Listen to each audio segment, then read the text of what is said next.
13절에서 18절 말씀입니다.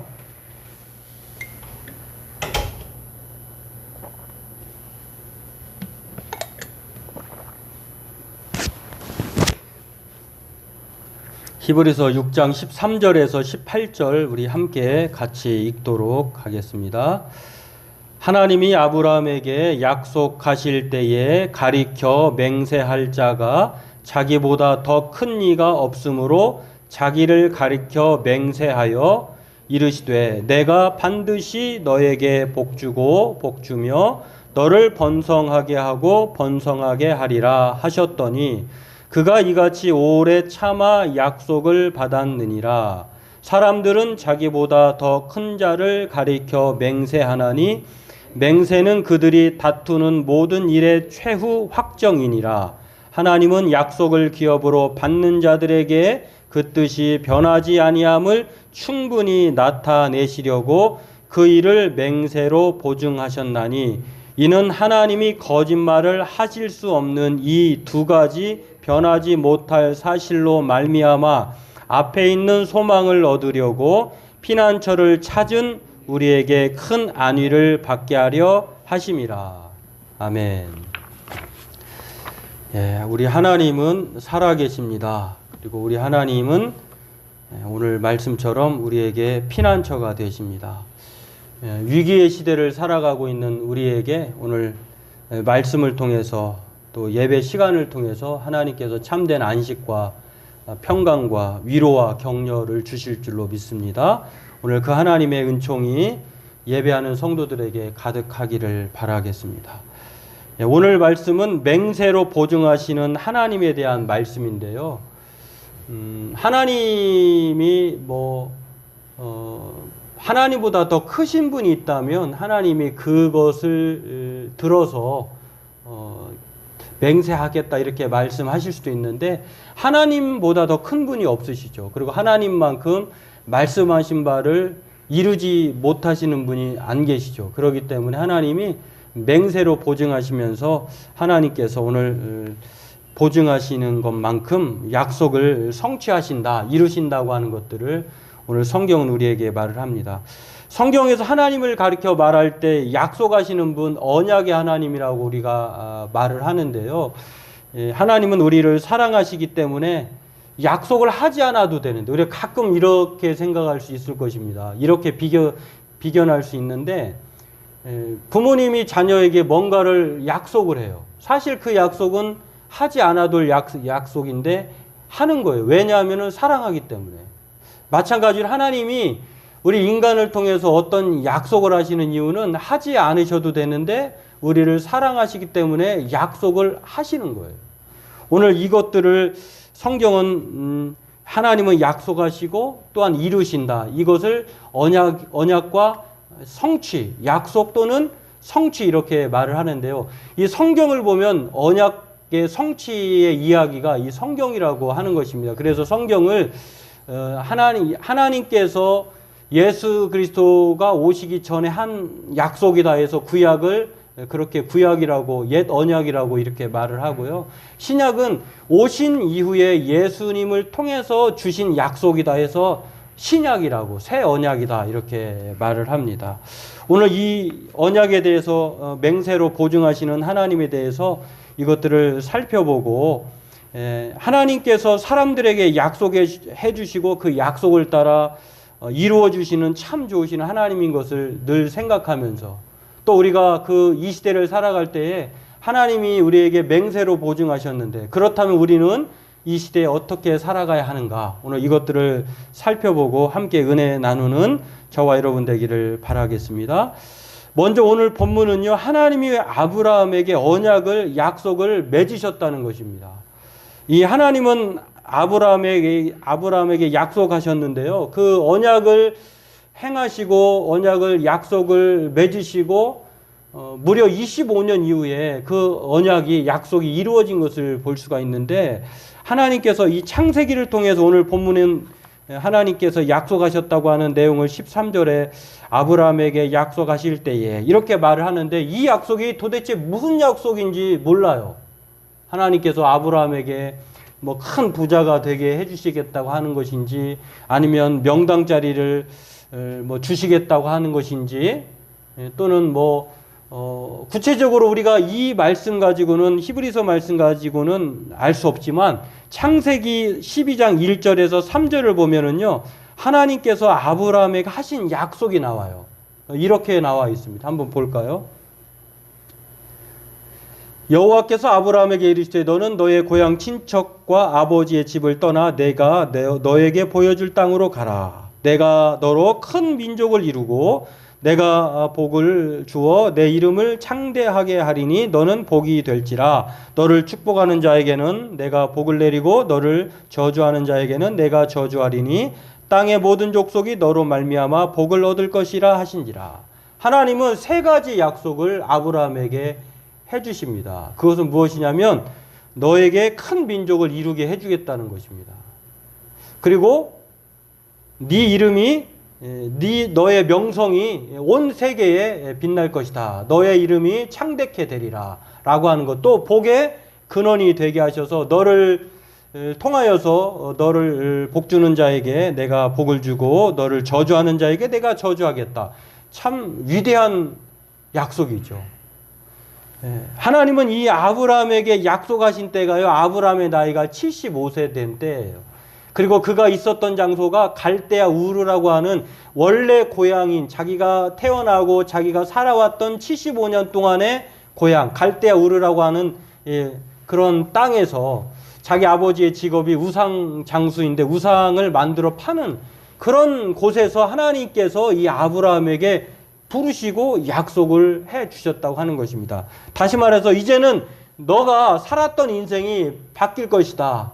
절대 하나님 나를 의지하며 살 것이다 라고 말을 하는 것을 볼 수가 있습니다. 아브라함이 하나님의 약속을 믿지 못하고 그 약속을 기다리지 않고 자기 생각과 고집대로 행동하려고 했을 때마다 하나님은 거듭 이 약속을 2번, 3번씩이나 하시면서 그를 믿게 하시는 것을 볼 수 있는데, 그게 창세기 15장과 17장에 86세 때하고 99세 때에도 이 동일한 약속을 해주십니다.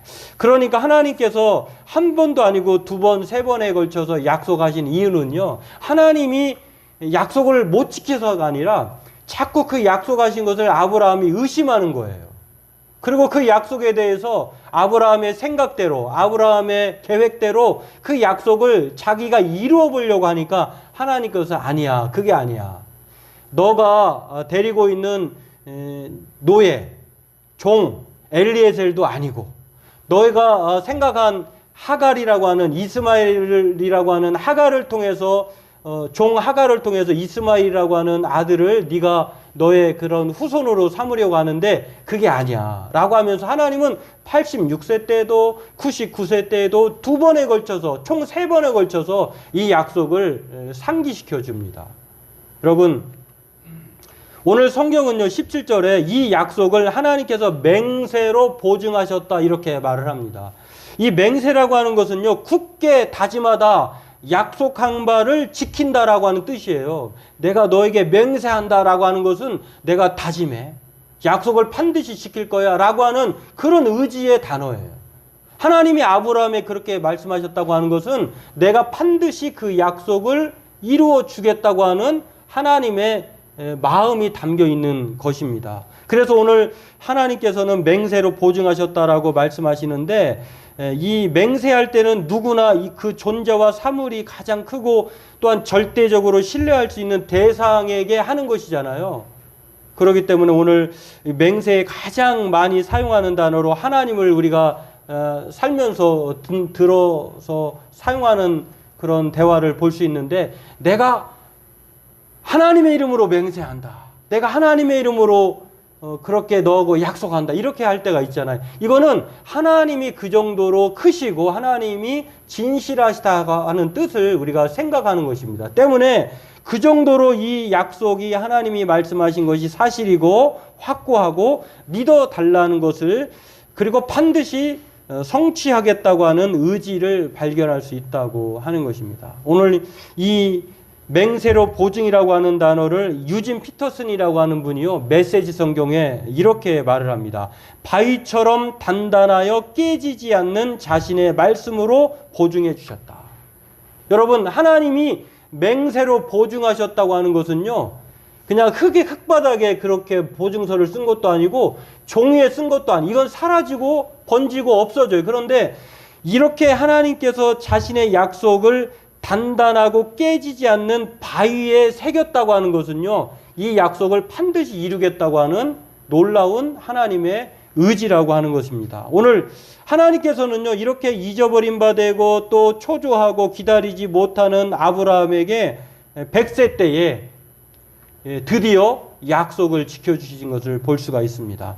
그의 후손들은요, 하나님께서 너가 큰 민족을 이룬다고 하는 것이 이제는 그 당시에 75세에 부름받아서 100세까지 자신에게 있어서 그 후손은요, 아무도 없었다고 하는 것입니다. 물론 이스마엘이라고 하는 자기의 의지로 했던 86세 때 그런 아이가 있었지만, 그러나 하나님이 바라시는 약속, 그게 아니었어요. 너의 몸에서 날 자가 너의 아들이다. 다시 말해서 사라 외에는 하나님께서 후손으로 주지 않았는데, 이게 바로 100세 때 이루어졌다고 하는 것입니다. 그리고 이 후손들이요, 아브라함이 이삭을 낳고 이삭이 야곱을 낳고, 그 야곱의 족속이요, 애굽에서 70명이 이주하게 되고, 그 70명이 가나안 땅에 정착했을 때에 그 무려 인구가 12지파의 인구가요 60만 1730명이나 돼요.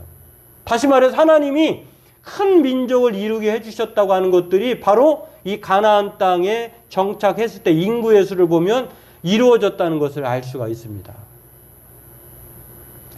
제가 사는 군포시 인구가 2021년 5월 기준으로 27만 754명이더라고요. 그러니까 가나안 땅에 아브라함 때문에 그의 후손들이 기하급수적으로 늘어났는데, 그렇게 가나안 땅에 정착한 인구가요 60만이 넘어요.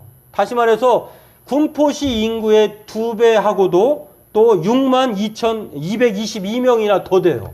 그러니까 어마어마한 숫자예요. 이게 하나님의 약속이 반드시 이루어졌다는 것을 우리가 성경을 통해서 확인할 수 있다고 하는 것입니다. 나치 수용소에 한 젊은이가 갇혀 있었습니다. 그 사람은 어느 날 우연히 땅바닥에 떨어진 유리 조각을 발견하고요, 매일 그것으로 면도를 했어요.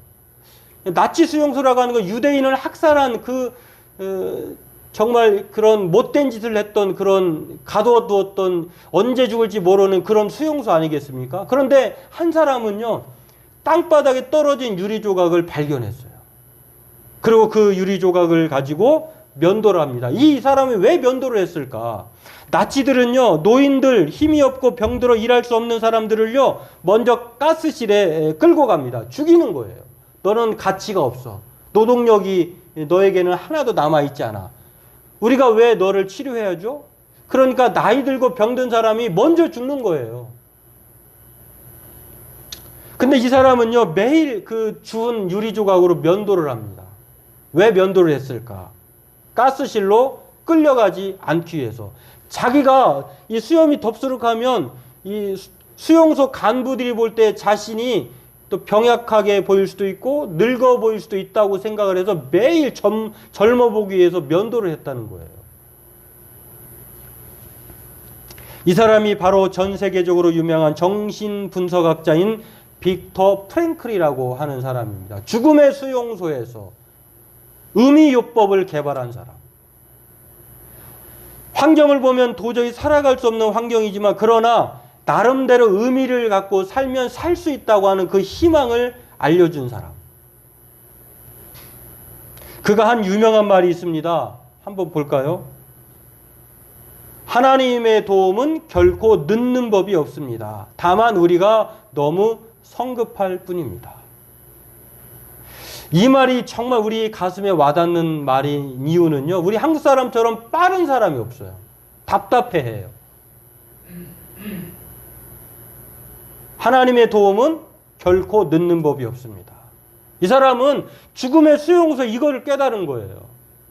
자신이 언제 죽을지 모르지만 그럼에도 불구하고 매일매일 면도를 하면서 살 희망을 가졌다고 하는 것입니다. 다만 우리가 너무 성급할 뿐이라는 거예요.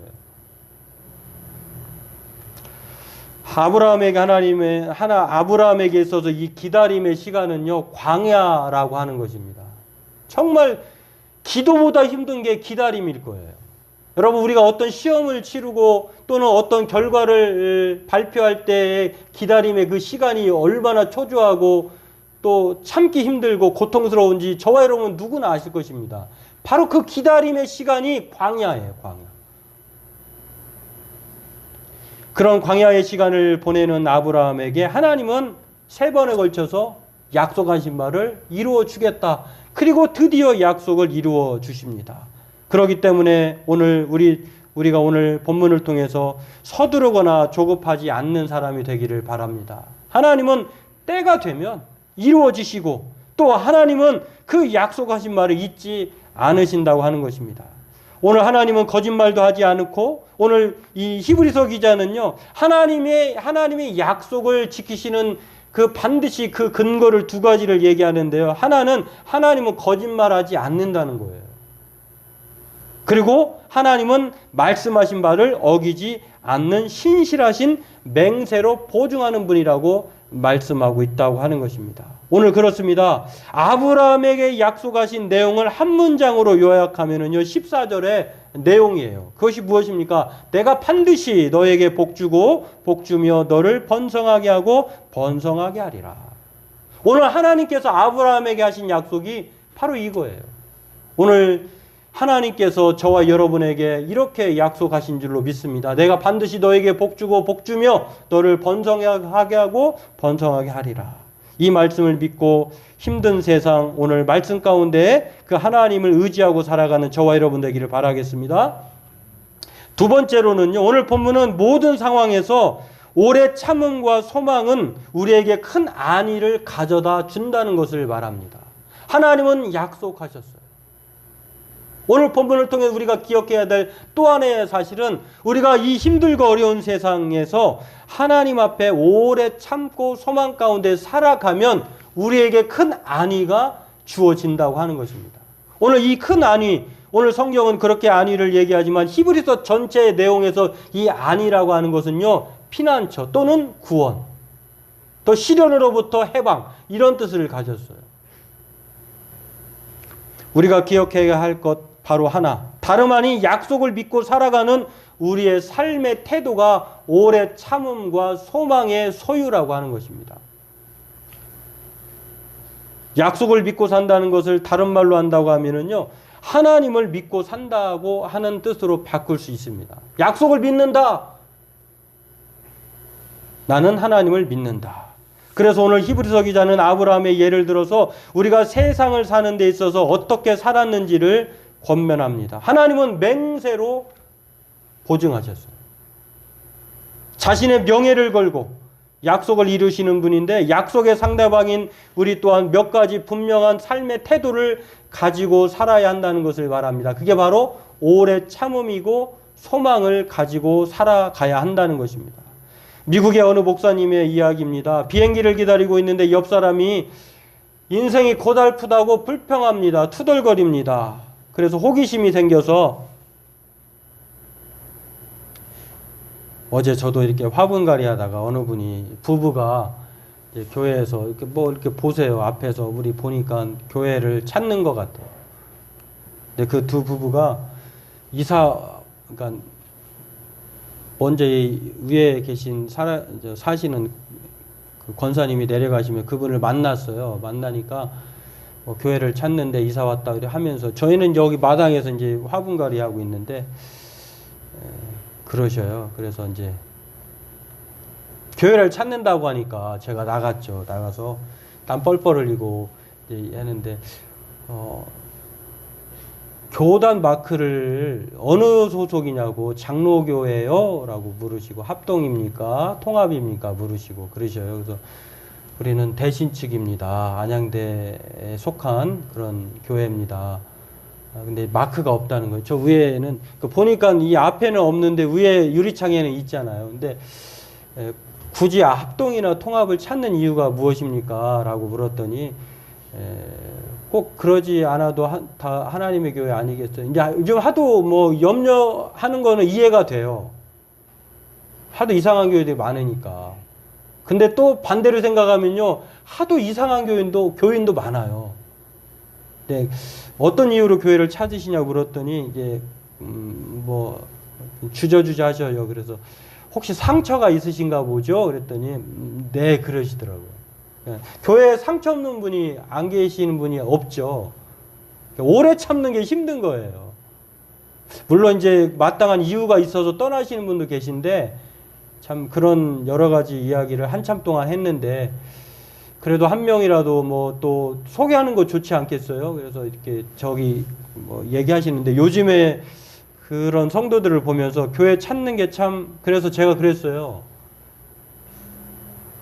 유튜브를 하시잖아요, 다들. 유튜브에 군포자유교회를 검색하시고 말씀을 들어보시고 또 예배 이렇게 교회가 몇 명이나 오시냐? 25명 정도 되는데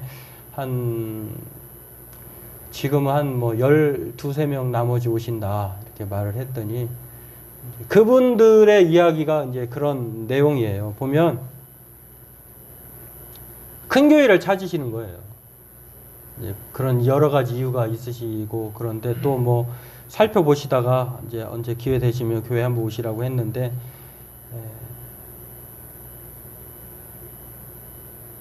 그렇습니다. 호기심이 생겼어요. 호기심이 생겨서 제가 그분하고 얘기를 한 건데 참 요즘에는 성도들도 교회를 다니고 또 헌신할 곳을 찾기보다는 교회가 어느 교회가 좋은가 아닌가 품평하고 감별하는 분도 계세요. 그게 다 나쁘다고는 생각은 안 하는데 참 요즘에는 그런 시대가 되어버렸어요. 그리고 다 예수님을 안 믿고 처음 교회에 오는 것이 아니라 다 교회를 다녀보신 분들이에요. 그러다 보니까 마음에 안 들면은 이동을 하셔요. 끝까지 오래 신앙생활 하기가 어려우세요. 참 여러 가지 어려움이 있는데 아무튼 이런 목사들은 그런 호기심이 없으면 안 되겠죠. 왜 그랬을까? 저분이 왜 어려움이 생겼을까? 저분이 어떤 상황에 있을까? 이 목사님도 마찬가지입니다. 호기심이 생겨서 선생님 인생의 이야기를 들어보고 싶다고 얘기를 걸었습니다. 옆 사람이 기다렸다는 듯이 말을 합니다. 아내가 끔찍하게 변하더니 결국 도망갔습니다. 그리고 나는 파산을 했습니다. 직장도 잃었습니다. 하나님은 나에게 너무나도 불공평하십니다. 이럴 수가 있습니까? 그의 말을 듣고 있던 목사님이 말을 합니다. 선생님 말씀을 듣고 보니 정말 기가 막힙니다. 그런데 몇 가지 좀 물어보고 싶은데 괜찮습니까? 예, 물어보십시오. 부인이 끔찍한 여자로 변했다고 하셨죠? 처음부터 그랬습니까? 아니요. 처음에는 좋은 여자였죠. 천사와 같았습니다. 얼마나 행복했다고요. 그렇다면 부인이 왜 그렇게 변했을까요? 선생님은 부인을 어떻게 대하셨습니까? 남편으로서 아내에게 충실했습니까?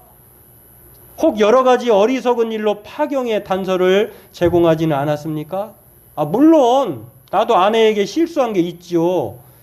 또는 파산하였다고 하였는데 돈을 아무렇게나 멋대로 지출하진 한 적은 없습니까? 버는 것보다 더 많이 쓰지는 않았습니까? 어리석게 충동 구매를 하지 않았습니까? 그런 실수가 없는 사람이 어디가 있습니까? 아무도 일자리를 주지 않는다고 하시는데 한 가지만 물어보겠습니다. 선생님은 좋은 직원이었습니까? 다니던 직장에 전화해서 물어보면 선생님 같은 훌륭한 직원을 잃은 것을 안타까워하고 있을까요? 아닐 겁니다. 사실은 지난번 직장에서 윗사람에게 야 지옥에 나가버려라 이 꼰대질이나 하고 이렇게 말을 했다는 것입니다.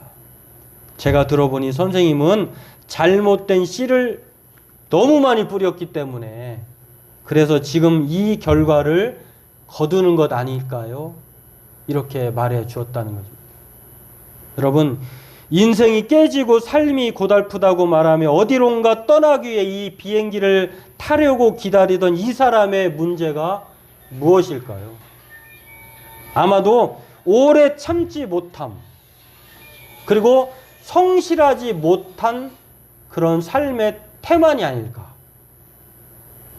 그 원인으로 인생의 꿀맛이 아닌 고달픔을 맛보고 있는 것으로 생각할 수 있다는 것입니다. 물론 이 사람도 처음에는 가정과 직장 그리고 아내와 상사로부터 미움을 받지 않았을 거예요. 기대감을 가졌을 것입니다. 저 사람이 나를 위해서, 우리 직장을 위해서 뭔가를 기여할 것이다 라고 그 많은 기대를 받았을 것입니다.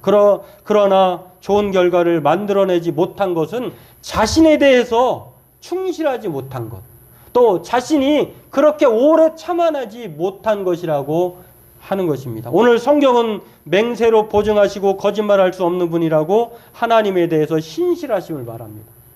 우리는 하나님께 거짓말하고 불성실해도 하나님은 한 번도 저와 여러분에게 성실하면서도 또한 약속을 이행하지 못하지 않지 않는다고 하는 것입니다.